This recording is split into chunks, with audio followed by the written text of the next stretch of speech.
Hello friends, આપણે સંસ્કૃતમાં આગળ વધીએ. આજે આપણે અભ્યાસ 4નો શરૂઆત કરીએ છીએ. અભ્યાસ 4 છે સંસ્કૃત સાહિત્યનો પરિચય.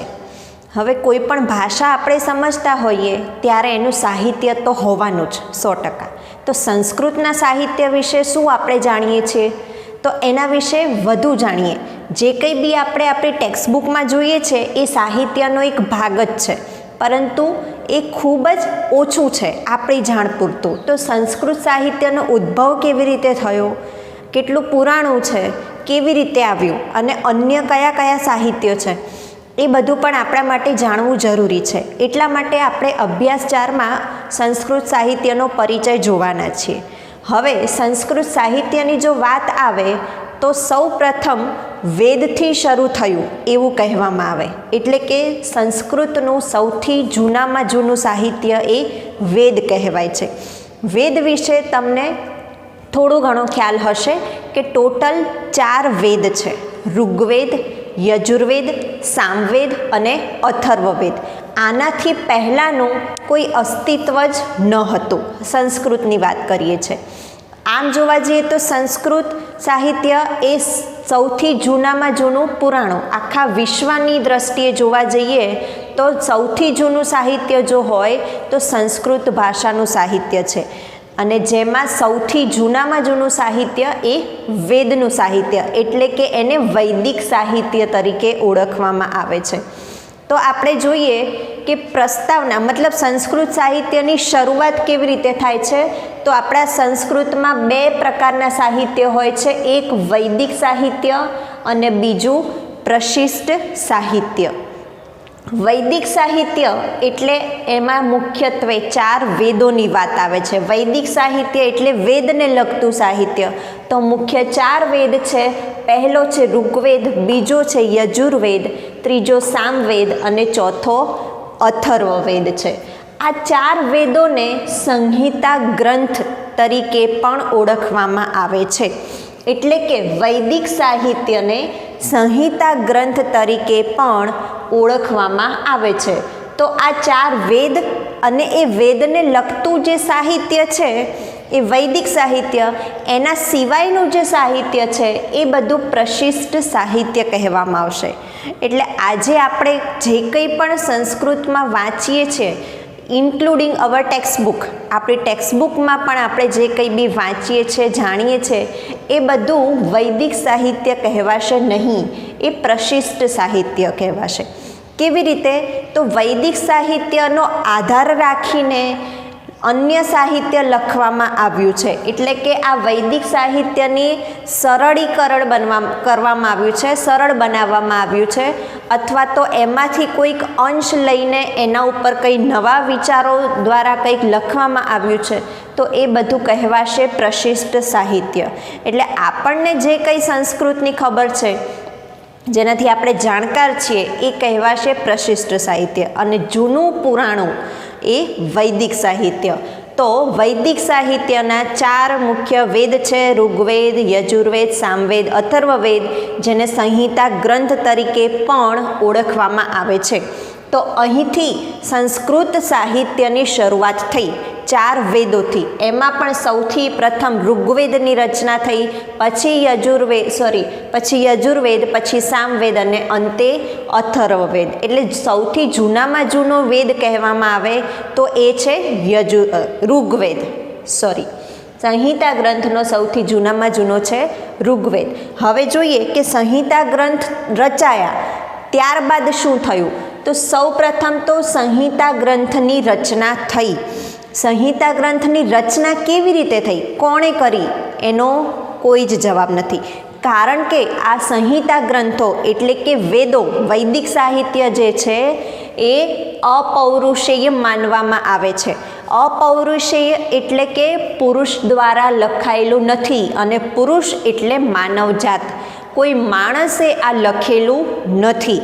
એટલા માટે વેદને અપૌરુષેય કહેવામાં આવે છે. તો પછી કેવી રીતે આપણી સમક્ષ વેદ આવ્યા? તો દેવોના આશીર્વાદ દ્વારા આપણને વેદ મળ્યા છે, એવું સાદી ભાષામાં કહી શકાય.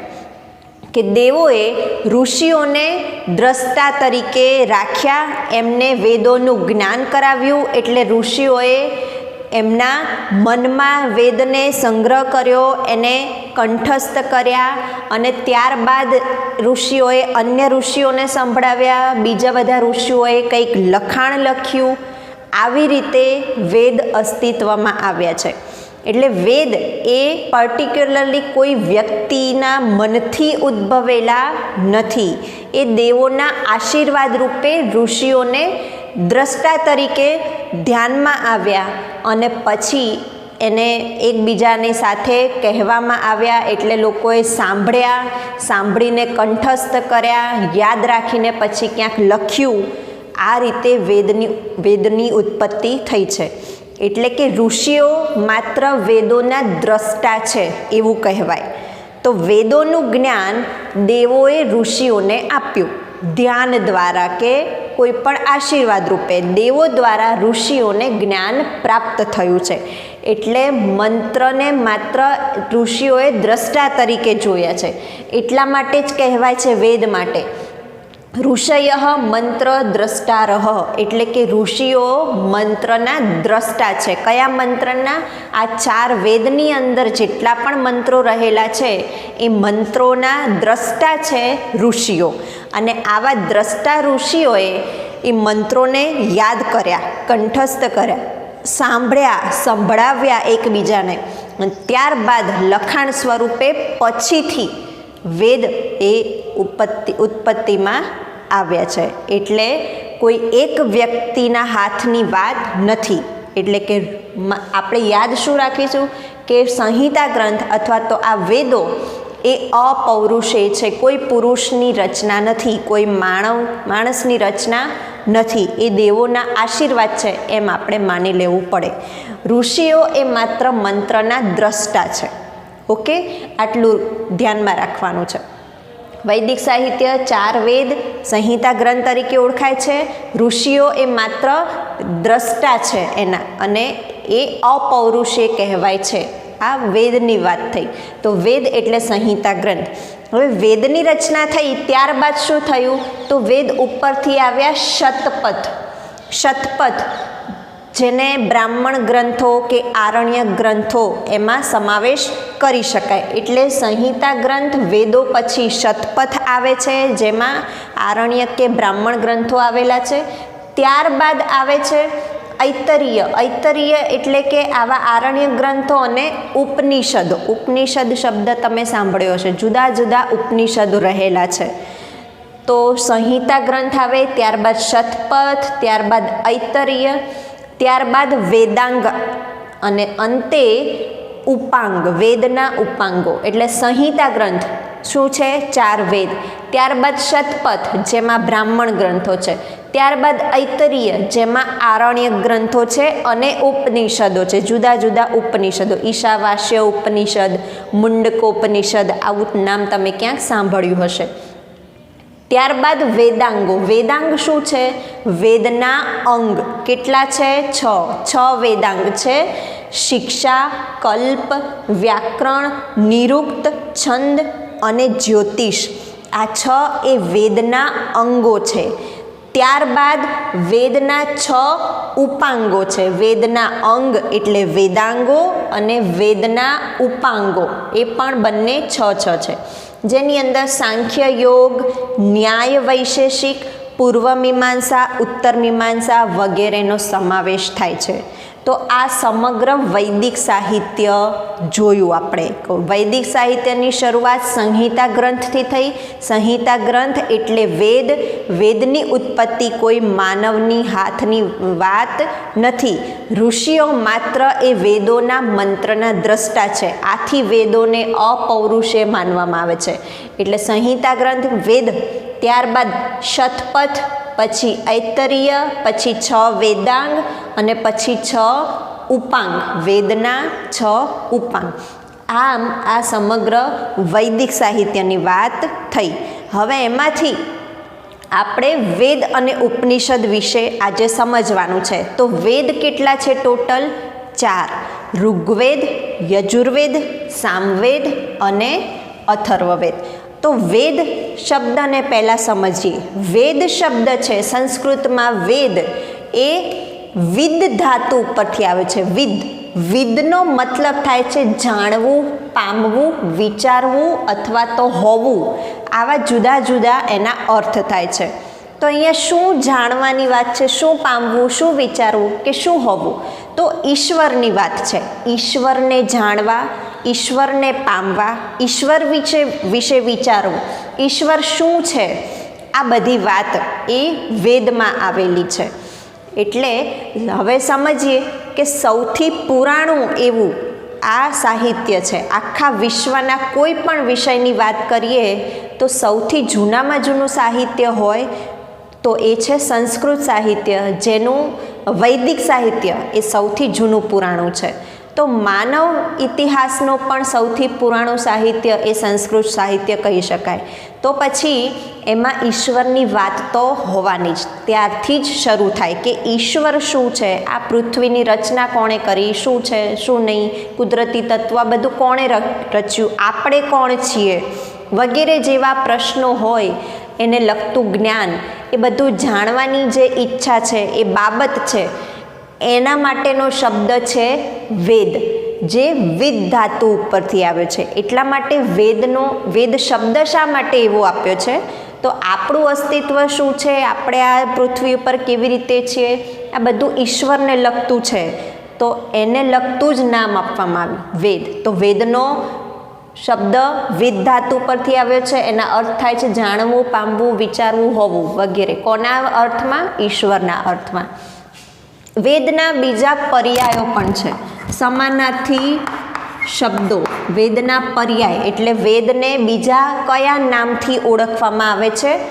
આમ્નાય, આગમ, શ્રુતિ, ત્રયી, વેદત્રયી, આવા જુદા જુદા નામથી પણ વેદને ઓળખવામાં આવે છે. આમ્નાય અથવા તો આગમ કેવી રીતે? તો ઋષિઓને જે કંઈ બી જ્ઞાન થયું છે, ઋષિઓને મંત્રના દ્રષ્ટા કહેવામાં આવ્યા છે. તો આવી રીતે એમના દ્વારા આપણને જ્ઞાન થયું વેદનું, એટલા માટે આમ્નાય કહી શકાય અથવા તો આગમ કહી શકાય કે આપણી પાસે વેદનું જ્ઞાન આવ્યું. કેવી રીતે? ઋષિઓ દ્વારા. પછી શ્રુતિ કેમ કહેવાય? કારણ કે જે ઋષિઓએ મંત્રના દ્રષ્ટા છે એમણે એ અન્ય ઋષિઓને કહી સંભળાવ્યું વેદોનું જ્ઞાન. વેદમાં જેટલા મંત્રો છે એ એમને જ્ઞાન થયું તો એમણે અન્ય ઋષિઓ સાથે શેર કર્યું. તો અન્ય ઋષિઓએ શું કર્યું? શ્રુતિ સાંભળ્યું, સાંભળીને એમને કંઠસ્થ કરીને લખાણ લખ્યું. એટલા માટે એને શ્રુતિ પણ કહેવામાં આવે છે. અને બીજું ત્રયી કહેવાય છે અથવા વેદત્રયી. ત્રયી અને વેદત્રયી શા માટે? કારણ કે શરૂઆતના તબક્કામાં માત્ર 3 વેદ જ પ્રસિદ્ધ હતા. ચોથો વેદ પછીથી અસ્તિત્વમાં આવ્યો છે. ઋગ્વેદ, યજુર્વેદ અને સામવેદ, આ 3 વેદ સૌ પ્રથમ હતા. ત્યારબાદ થોડા સમય પછી અથર્વવેદની રચના થઈ એવું કહેવામાં આવે છે. એટલે ત્રયી એટલે કે 3 વેદ અથવા તો વેદત્રયી એટલે પણ 3 વેદ. તો આમ વેદ શબ્દનો અર્થ અને વેદ શબ્દના જુદા જુદા પર્યાયો આપણે જોયા. તો વેદ શું છે એ આપણને ખ્યાલ આવ્યો. વૈદિક સાહિત્યના ઇતિહાસથી લઈને કેવી રીતે વેદ આવ્યા છે આપણા અસ્તિત્વમાં અને વેદ સિવાય કયું કયું સાહિત્ય છે એ જોયું. હવે આપણે વેદના જે 4 નામ બોલ્યા એના વિશે આપણે અભ્યાસ કરવાનો છે. એટલે વેદ શું છે? પામવું, જાણવું. કોના લક્ષ્યમાં ધ્યાન રાખવાનું છે? ઈશ્વરના લક્ષ્યમાં. એટલે ઈશ્વરને જાણવું, ઈશ્વરને પામવું વગેરે વગેરે. અને એના પર્યાયો યાદ રાખો: આમ્નાય, આગમ, શ્રુતિ, ત્રયી, વેદત્રયી. આ બધા એના પર્યાય છે. હવે 4 વેદ વિશે આપણે ખૂબ જ ટૂંકાણમાં જોઈ લઈએ. સૌપ્રથમ ઋગ્વેદ. ઋગ્વેદ કયા શબ્દ ઉપરથી આવ્યો છે? ઋગ્વેદ એવું નામ શા માટે પડ્યું છે? તો ઋજ શબ્દ એ ઋજ ધાતુ પરથી આવ્યો છે, જેનો ઋક અથવા તો ઋચા એવા શબ્દ પરથી ઋગ્વેદ બન્યો છે. અને ઋક અથવા ઋચા એનો મતલબ શું થાય છે? સ્તુતિ. સ્તુતિ. શાની સ્તુતિ? ઈશ્વરની સ્તુતિ, દેવોની સ્તુતિ. એટલે ઋગ્વેદનો અર્થ કોના ધ્યાનમાં લેવામાં આવ્યો? સ્તુતિનો વેદ, એવી રીતે આપણે સમજવાનું છે. એટલે ઋગ્વેદમાં મોટા ભાગે શું આપણને જોવા મળશે? સ્તુતિ, ઈશ્વરની કે દેવોની સ્તુતિ. કયા દેવોની વાત છે? અગ્નિદેવ, વરુણદેવ, પર્જન્યદેવ, ઉષાદેવ, આ બધા દેવોની સ્તુતિ એ ઋગ્વેદની અંદર આપણને જોવા મળે છે. ટેકનિકલી ઋગ્વેદમાં શું રહેલું છે એ જોઈએ તો સૌથી મોટામાં મોટો ગ્રંથ એ ઋગ્વેદ કહેવાય છે, કારણ કે તેમાં 10,000થી પણ વધુ મંત્રો રહેલા છે. આ મંત્રોને મંડળોમાં વિભાજિત કરવામાં આવ્યા છે, એટલે ટોટલ 10 મંડળો છે. આ મંડળોને સૂક્તોમાં વિભાજિત કરવામાં આવ્યા છે. તો 1028 સૂક્તો આવેલા છે અને ઓવરઓલ એક 10,552 જેટલા મંત્રો એ ઋગ્વેદની અંદર રહેલા છે. અને ઋગ્વેદની 2 શાખાઓ છે, શાકલ અને બાષ્કલ. થોડુંક તમારા માટે નવું રહેશે આ બધું યાદ રાખવાનું, પરંતુ જો આપણને પરીક્ષામાં પૂછાય તો આપણે આટલી માહિતી લખવી તો જરૂરી બને છે. એટલા માટે આપણે ખૂબ જ ઓછી માહિતી સમજી રહ્યા છે. બાકી સમજવા જઈએ જેની અંદર 10,000 જેટલા શ્લોકો રહેલા હોય, મંત્રો રહેલા હોય, તો એ બધું આપણે કંઈ સમજી શકવાના નથી. પણ ટેકનિકલી ઓવરઓલ એ કેવું છે, એનું સ્ટ્રક્ચર એ આપણા માટે જાણવું જરૂરી છે. એટલે ફરીથી એકવાર જોઈએ તો ઋગ્વેદ ઋચ, ઋક, ઋચા વગેરે જેવા શબ્દો પરથી ઋગ્વેદ એવું નામ પડ્યું છે, જેનો અર્થ થાય છે સ્તુતિ. એટલે કે ઋગ્વેદની અંદર સ્તુતિ કરવામાં આવી છે. કોની? અગ્નિ, વરુણ, પર્જન્ય, ઉષા વગેરે જેવા પ્રાકૃતિક દેવોની અંદર સ્તુતિ કરવામાં આવી છે. હવે ઋગ્વેદની 2 શાખાઓ છે, એકનું નામ છે શાકલ, બીજુંનું નામ છે બાષ્કલ. ઋગ્વેદમાં 10,000થી વધુ મંત્રો આવેલા છે. આ મંત્રો મંડળોમાં વિભાજિત છે, એટલે ઋગ્વેદમાં ટોટલ 10 મંડળો છે.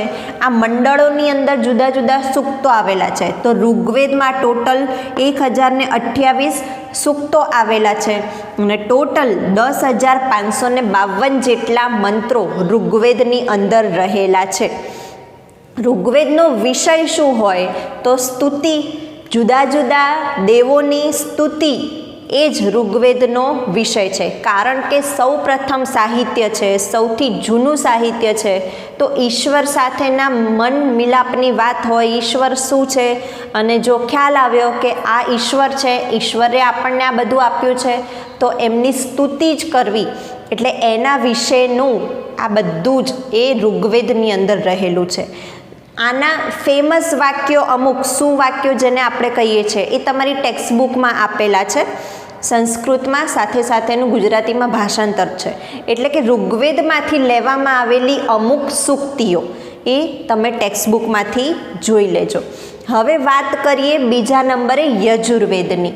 યજુર્વેદ એ યજ અથવા તો યજુસ એવા ધાતુ, એવા શબ્દ પરથી યજુર્વેદ બન્યો છે, જેનો મતલબ શું થાય છે? દેવ પૂજા, સંગતિકરણ અથવા તો દાન.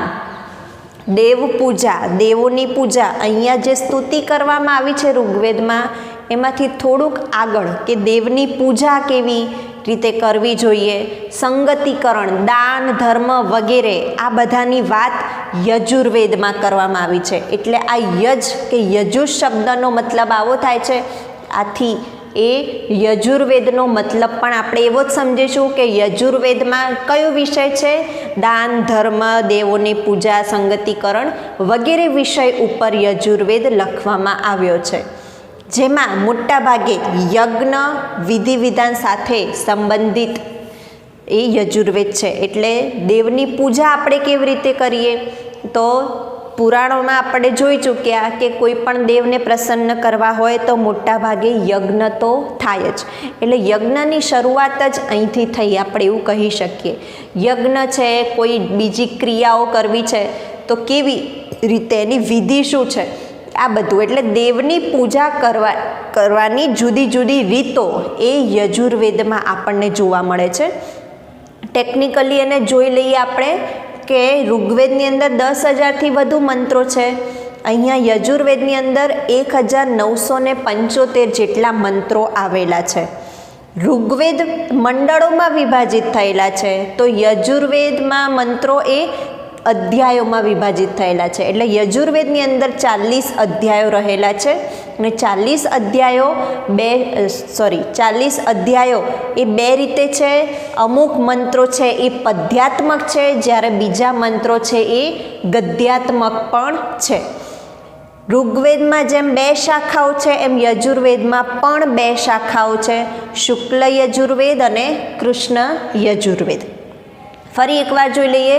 યજુર્વેદ એટલે દેવ પૂજા, દાન, સંગતિકરણ વગેરેને લગતો વેદ, જેમાં યજ્ઞ, યજ્ઞાદિ, વિધિ વિધાન વગેરે જેવો વિષય રહેલો છે.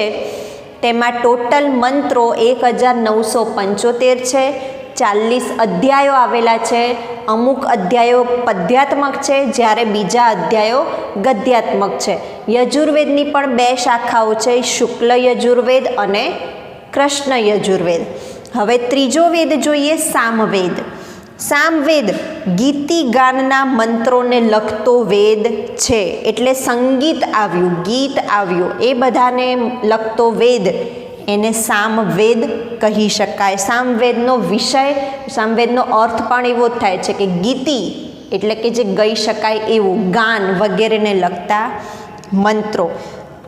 એમાં ટોટલ 1875 જેટલા મંત્રો રહેલા છે. 2 ભાગમાં આપણે એને પાડી શકીએ છીએ, પૂર્વાર્ચિક અને ઉત્તરાર્ચિક. પૂર્વાર્ચિકમાં 650 મંત્રો છે, જેમાં અગ્નિદેવ, ઇન્દ્રદેવ અને સોમદેવને લગતા મંત્રો છે.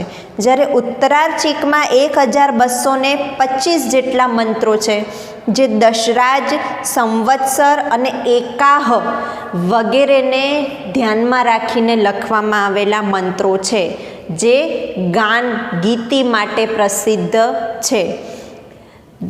ઋગ્વેદ અને યજુર્વેદની 2 શાખાઓ છે, એમ સામવેદની 3 શાખાઓ છે, કૌથુમીય, રાણાયણીય અને જૈમિનીય. ફરીથી સામવેદની 3 શાખાઓ છે, કૌથુમીય, રાણાયણીય અને જૈમિનીય. ગીતિ ગાનના મંત્રો સામવેદમાં છે, ટોટલ 1875 મંત્રો છે. 2 ભાગ પડે છે સામવેદમાં, પૂર્વાર્ચિક ભાગ અને ઉત્તરાર્ચિક ભાગ. પૂર્વાર્ચિક ભાગમાં 650 મંત્રો છે, જે અગ્નિદેવ, ઇન્દ્રદેવ અને સોમદેવને ધ્યાનમાં રાખીને, લક્ષમાં રાખીને રહેલા છે. જ્યારે ઉત્તરાર્ચિકમાં 1225 જેટલા મંત્રો છે, જે દશરાજ, સંવત્સર અને એકાહને લક્ષમાં રાખીને લખવામાં આવ્યા છે. તો સૌપ્રથમ આ ઋગ્વેદ, યજુર્વેદ અને સામવેદ જ અસ્તિત્વમાં આવ્યા હતા. ઘણા સમય પછી અથર્વવેદની રચના થઈ હતી. એટલે કે ત્રયી, વેદ ત્રયી કોને કહેવાય? ઋગ્વેદ, યજુર્વેદ અને સામવેદને. હવે અથર્વવેદની આપણે વાત કરીએ તો અથર્વવેદ થર્વ શબ્દ ઉપરથી આવ્યો છે, અને થર્વનો મતલબ થાય છે ગતિ અથવા તો ચેષ્ટા, ગતિ કરવી, ચેષ્ટા કરવી. અથર્વ એટલે શું થશે? થર્વનું વિરોધી. અનો મતલબ શું થાય? ન હોવું. ન બરાબર અ એટલે કે અભાવ હોવો. તો થર્વનો અભાવ હોવો. થર્વ એટલે ગતિ, તો ગતિનો અભાવ એટલે કે સ્થિરતા. તો અથર્વવેદનો મતલબ શું થાય? સ્થિરતા. બીજું એવું માનવામાં આવે છે કે આવી રીતે અથર્વવેદનું નામ થયું, અથવા તો અથર્વ નામના ઋષિ હતા. અથર્વ નામના ઋષિએ આ વેદની રચના કરી છે, એટલે અથર્વવેદનું બીજું નામ પડ્યું છે અથર્વાંગી રસ. આ અથર્વવેદનું બીજું નામ છે, આવું માનવામાં આવે છે. ફરીથી જોઈએ, અથર્વ એટલે કે થર્વ શબ્દ પરથી આવ્યો છે. થર્વનો મતલબ થાય છે ગતિ અથવા ચેષ્ટા, પણ એના વિરોધમાં, કારણ કે અથર્વ છે તો અનો મતલબ શું થાય? ન. મતલબ કે અભાવ હોવો, તો ગતિ અને ચેષ્ટાનો અભાવ હોવો એવો મતલબ થાય છે અથર્વવેદનો, એટલે એ નામ ઉપરથી અથર્વવેદ નામ પડ્યું છે. બીજી એવી પણ માન્યતા છે કે અથર્વ ઋષિએ આ અથર્વવેદ લખ્યો છે, આથી અથર્વવેદનું બીજું નામ પડે છે અથર્વાંગી રસ. જોઈએ આગળ કે અથર્વવેદમાં શું છે.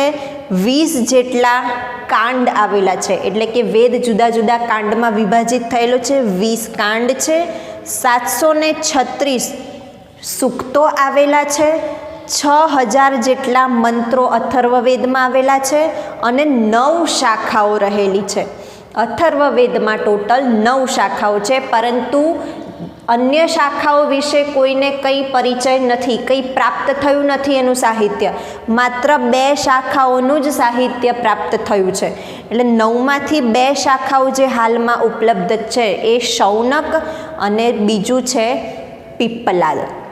વિષય અથર્વવેદનો વિષય શું છે, તો સામાન્ય જનજીવનને લગતું કંઈ પણ હોય તો એ આપણને અથર્વવેદમાંથી મળે છે. કેવું, તો જેમાં શરીરને આપણા માણસોને લગતું આવે. સામાન્ય જનજીવન એટલે આપણે કેવી રીતે જીવવું, જીવવાના નિર્વાહ માટે શું કરવું, તો પશુપાલન આવે.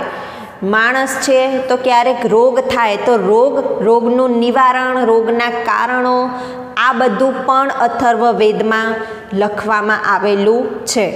એટલે આ વિષય અથર્વવેદનો વિષય શું થયું, સામાન્ય જનજીવન, જેમાં રોગ આવે, રોગનું નિવારણ આવે, રોગથી મુક્તિ, રોગના કારણો, પશુપાલન આવે છે, પછી માણસ આપણા સામાન્ય રીતે આપણે કેવું જીવન જીવીએ છીએ, શું આપણા જીવન જીવવાની રીતિઓ છે વગેરે પણ અથર્વવેદમાં જોવા મળે છે. તો અથર્વવેદ એ અથર્વ ઋષિએ લખ્યો હતો, તેથી તેનું નામ અથર્વાંગી રસ છે એવું પણ માનવામાં આવે છે. તેમાં ટોટલ 6000 મંત્રો છે, 20 કાંડમાં વહેંચાયેલા છે અને એની અંદર 736 સૂક્તો આવેલા છે. અથર્વવેદની ટોટલ 9 શાખાઓ છે, પરંતુ ઉપલબ્ધ એવી માત્ર 2 જ શાખા છે, એક છે શૌનક અને બીજું છે પીપ્પલાદ. તો આમ આપણે વેદ વિશે આજે સમજ્યા. તો વૈદિક સાહિત્યની શરૂઆત વેદથી થાય છે. ટોટલ 4 વેદ છે, ઋગ્વેદ, યજુર્વેદ, સામવેદ અને અથર્વવેદ. વેદોના ઉત્પત્તિ બાદ ધીમે ધીમે આ પ્રકારના સાહિત્ય જોવા મળે છે. શતપથ, ઐતરેય, વેદાંગો અને વેદના ઉપાંગો. વેદ શબ્દનો અર્થ વિદ ધાતુ પરથી આવ્યો છે, જેનો મતલબ થાય છે જાણવું, પામવું વગેરે. વેદના પર્યાયો આમ્નાય, આગમ, શ્રુતિ, ત્રયી, વેદત્રયી વગેરે. 4 વેદોની આપણે ટેકનિકલ બાબતો જોઈ, કેટલા મંત્રો છે, કેટલા સૂક્તો છે અને શું વિષય છે. ઋગ્વેદનો વિષય છે દેવોની સ્તુતિ. યજુર્વેદનો વિષય છે દેવોની પૂજા, જેમાં યજ્ઞાદિને લગતી વિધિઓ રહેલી છે. સામવેદનો વિષય છે ગીતિ, ગાન. જ્યારે અથર્વવેદનો વિષય છે સામાન્ય જનજીવન. બરોબર. તો આ બધી ટેકનિકલી એની બાબતો છે જે તમારે નોટ ડાઉન કરવી જરૂરી છે. આ લખી નાખો. આ વેદ આપણે જોયા, હવે વેદ પછી ઉપનિષદ શું છે એ પણ આપણે જોઈ લઈએ. વેદ વિશે અભ્યાસ કર્યા બાદ આપણે ઉપનિષદ જોઈએ. તો ઉપનિષદ શબ્દને સમજીએ. સૌથી પ્રથમ ઉપનિષદ, આને સંધિ છૂટી પાડતા મતલબ એવો નીકળે છે કે ગુરુની પાસે નિષ્ઠાપૂર્વક બેસીને પ્રાપ્ત કરવામાં આવતું જ્ઞાન. ઉપનિષદનો મતલબ એવો થાય છે કે ગુરુની પાસે નિષ્ઠાપૂર્વક બેસીને પ્રાપ્ત કરવામાં આવતું જ્ઞાન. એટલે ગુરુ પાસે બેસીને જ્ઞાન પ્રાપ્ત કરીએ એટલે ઉપનિષદ. તો કયા જ્ઞાનની વાત છે ઉપનિષદમાં? જીવ, જગત, જગદીશ વગેરેની વાત છે. જીવ, આપણા સિવાય પણ ઘણા બધા જીવ રહેલા છે આ જગતમાં, પૃથ્વી પર. તો શું છે આ જીવ? આપણે પણ એક જીવ જ છીએ. તો આપણા વિશેનું અસ્તિત્વ શું છે, અન્ય જીવો શું છે, આપણા સિવાયનું જગત શું છે, અને જગદીશ, જગદીશ એટલે ઈશ્વર, આ ઈશ્વર શું છે, આ બધી વાતોનું ચિંતન આ બધું ઉપનિષદમાં જોવા મળે છે. ઉપનિષદને બ્રહ્મ વિદ્યાના નામથી પણ ઓળખવામાં આવે છે અને વેદાંતના નામથી પણ ઓળખવામાં આવે છે. બ્રહ્મ વિદ્યા શા માટે કહેવામાં આવે છે? કારણ કે બ્રહ્મ માટેની વિદ્યા એમાંથી પ્રાપ્ત થાય છે. બ્રહ્મ એટલે સમસ્ત જગત, આ જીવ જગત જગદીશની જે વાત કરી એને બ્રહ્મ કહેવાય છે. કે આપણે શું છીએ, ઈશ્વર શું છે, આપણો અને ઈશ્વર બંને વચ્ચેનો સંબંધ શું છે, આપણા સિવાય પણ અન્ય કયા કયા જીવો છે, આ જગત શું છે, કેવું છે, આ બધું જ એ બ્રહ્મ છે. તો બ્રહ્મ વિશેનું જે જ્ઞાન છે એ આપણને ઉપનિષદમાંથી મળે છે. તેથી ઉપનિષદનો અન્ય પર્યાય શબ્દ છે બ્રહ્મ વિદ્યા. બીજું વેદાંત કહેવામાં આવે છે, વેદોનો અંત. વેદોનો અંત એટલે કે ઉપનિષદ અંતમાં આવે છે. વેદ પૂરા થયા પછી ઉપનિષદ આવ્યા છે, એટલા માટે પણ એને વેદાંત નામના પર્યાયથી પણ ઓળખવામાં આવે છે. હવે ટોટલ ઉપનિષદો 200થી પણ વધારે છે અસ્તિત્વમાં, પરંતુ એમાંથી 108ને જ સારભૂત ઉપનિષદ માનવામાં આવે છે. એટલે કે 200 જેટલા પણ 200થી વધુ ઉપનિષદો છે, પણ મહત્ત્વના ગણાય એવા 108 ઉપનિષદ છે. અને અતિ મહત્ત્વના કહેવાય એવા તો માત્ર 10 ઉપનિષદ જ છે, અતિશય મહત્ત્વના. તો એ અતિ મહત્ત્વના 10 ઉપનિષદો કયા કયા છે? તો એક શ્લોકમાં એ 10 ઉપનિષદોનું નામ કહેવામાં આવ્યું છે. ઈશ કેન કઠ પ્રશ્ન મુંડ માંડુક્ય તિત્તિરિહિ એતરેયમ ચ છાંદોગ્યમ બૃહદારણ્યકમ 10. એટલે કે આ 10 ઉપનિષદો કયા કયા? એક ઈશ, ઈશાવાસ્ય ઉપનિષદ. બીજું કેન, કેનોપનિષદ. ત્રીજું કઠ, કઠોપનિષદ, જે આપણે આજે એના વિશે થોડું જોવાનું છે. કઠોપનિષદ. પ્રશ્નોપનિષદ, મુંડકોપનિષદ, માંડુક્ય ઉપનિષદ. તિત્તિરિહિ એટલે તૈત્તરીય ઉપનિષદ, એતરેય ઉપનિષદ, છાંદોગ્ય ઉપનિષદ અને બૃહદારણ્યકમ ઉપનિષદ. આમ માત્ર 10 ઉપનિષદો જ અતિ મહત્ત્વના છે એવું કહેવામાં આવે છે. ઉપનિષદોનો રચનાકાળ કયો છે? તો ઈસવીસન પૂર્વેથી 1500થી 700 વચ્ચેનો જે સમયગાળો હતો, ઈસવીસન પૂર્વેની વાત છે, ઈસવીસન નહીં, ઈસવીસન પૂર્વેથી 1500થી 700 વચ્ચેના સમયગાળામાં ઉપનિષદ રચાયા હોય એવું માનવામાં આવે છે. ઉપનિષદોનું જ્ઞાન આપણી સુધી સરળતાથી કોણે પહોંચાડ્યું છે? તો યમ નચિકેતાનું નામ સાંભળ્યું હશે, યાજ્ઞવલ્ક્ય, મૈત્રેયી એમનું નામ સાંભળ્યું હશે, ઉદ્દાલક, આરુણિ અને શ્વેતકેતુ. આ બધા ઋષિ અને શિષ્યોના સંવાદો, ઋષિ અને શિષ્યોના સંવાદો દ્વારા આપણને ઉપનિષદનું જ્ઞાન સરળતાથી પ્રાપ્ત થાય છે. એટલે કે ઉપનિષદમાં જે જ્ઞાન છે એ આપણે સાદી રીતે સમજવું હોય તો આ લોકોએ સંવાદ સ્વરૂપે વાતચીત કરી છે. જેમ કે નચિકેતાએ યમને કંઈક પૂછ્યું તો યમે એનો જવાબ આપ્યો, જેના જ્ઞાન સ્વરૂપે જે કંઈ પણ ઉપનિષદમાં છે એના જ સંવાદો મળ્યા. પછી મૈત્રેયીએ ઋષિ યાજ્ઞવલ્ક્યની સાથે વાતચીત કરી સંવાદ રૂપે, એટલે યાજ્ઞવલ્ક્યે મૈત્રેયીને જ્ઞાન આપ્યું. ઉદ્દાલક, આરુણિ ઋષિએ શ્વેતકેતુને જ્ઞાન આપ્યું. આમ ઋષિ અને શિષ્યો વચ્ચેના સંવાદથી ઉપનિષદોનું જે જ્ઞાન છે એ સરળતાથી આપણને સમજણમાં આવી જાય એવું છે. શાની વાતો છે આ બધામાં? પરમાત્મા, જીવાત્મા, જગતનું સ્વરૂપ, મોક્ષ, આ બધી વાતો છે. એટલે કે બ્રહ્મ, જે આપણે અહીંયા જોઈ ગયા, જીવ જગત અને જગદીશ. પરમાત્મા શું છે, જીવાત્મા શું છે, જગત કેવું છે, કેટલું વિશાળ છે, આપણે જગતનો કેવો ભાગ છે, મોક્ષ, મોક્ષ શું છે, મોક્ષનું સ્થાન કેવું છે, મોક્ષની પ્રાપ્તિ કેવી રીતે કરી શકાય, આ બધી જ વાતો એ ઉપનિષદમાં રહેલી છે. અને આ ઋષિ અને શિષ્યોના સંવાદમાં પણ આ બધી વાતો ઉપર જ ભાર મૂકવામાં આવ્યો છે. તો હવે આપણે આ બધી 10માંથી માત્ર એક ઉપનિષદ, કઠોપનિષદ વિશે જોઈએ, જે આપણે સિલેબસમાં ટેક્સ્ટબુકમાં આપેલી છે. કઠોપનિષદ. કઠોપનિષદ નામ શા માટે? કારણ કે કૃષ્ણ યજુર્વેદની કઠ શાખાનો સમાવેશ થયો છે. આપણે જોઈ ચૂક્યા હમણાં જ 4 વેદ જોયા, એમાં યજુર્વેદની 2 શાખાઓ જોઈ, કૃષ્ણ યજુર્વેદ અને શુક્લ યજુર્વેદ. તો કૃષ્ણ યજુર્વેદની કઠ શાખાનો સમાવેશ એ કઠોપનિષદમાં થયેલો છે. હવે કઠોપનિષદમાં શું છે તો અહીંયા આપણે જોયા ને કે ઋષિ અને શિષ્યના સંવાદ રૂપે આપણને જ્ઞાન પ્રાપ્ત થાય છે. તો કઠોપનિષદમાં નચિકેતા અને યમરાજના સંવાદ દ્વારા બ્રહ્મ વિદ્યાનો ઉપદેશ આપવામાં આવેલો છે. નચિકેતા એ યમરાજ પાસે જઈને પૂછે છે અને યમરાજ એને બ્રહ્મનું જ્ઞાન આપે છે. તો આમ એ બંનેનો સંવાદ અને આપણને કઠોપનિષદ પ્રાપ્ત થઈ. શું છે સંવાદમાં? તો બ્રહ્મ વિદ્યા, આ જ બધું જ્ઞાન. આની જે વાર્તા છે એ ખૂબ જ રસપ્રદ છે અને વાર્તા દ્વારા આપણને સરળ જ્ઞાન આપ્યું છે એવું કહી શકાય. તો સાર માત્ર એટલું છે કે નચિકેતા એ તો બાળક છે અને નચિકેતાના પિતા એ સંસારી જીવાત્માનું પ્રતીક બતાવ્યા છે આ વાર્તામાં. સંસારી જીવાત્મા એટલે કે આપણે સંસારના માણસો અત્યારે આપણે જેમ છે એવું જ બતાવ્યું છે કે ભગવાનની ઈશ્વરની સ્તુતિ તો કરવી છે, મોક્ષની પ્રાપ્તિ કરવી છે, પરંતુ સંસારનો મોહ છૂટતો નથી, સંસારમાં પણ રહેવું છે. આપણા જેવું જ એમનું મતલબ વ્યક્તિત્વ બતાવવામાં આવ્યું છે. એટલે એવું કહેવાય છે કે નચિકેતાના પિતાજીએ ગાયોનું દાન કર્યું હતું અને ગાયોનું દાન કર્યું અને પુણ્ય કમાયું એવું કહેવાય છે. એટલે આપણે પણ એવું માનીએ છીએ ને કે પુણ્ય કરવું હોય તો કંઈક સારા કર્મો કરવા પડે, દાન ધર્મ વગેરે. એટલે સંસારી જીવાતમાં આવું જ વિચારે કે મારે સંસારમાં રહેવું છે અને મોક્ષ પ્રાપ્ત કરવો છે, તો શું કરવું જોઈએ? પુણ્ય. આવું બધું એમણે ઘણી બધી ગાયોનું દાન કર્યું અને માન્યું કે હું પુણ્યશાળી બન્યો.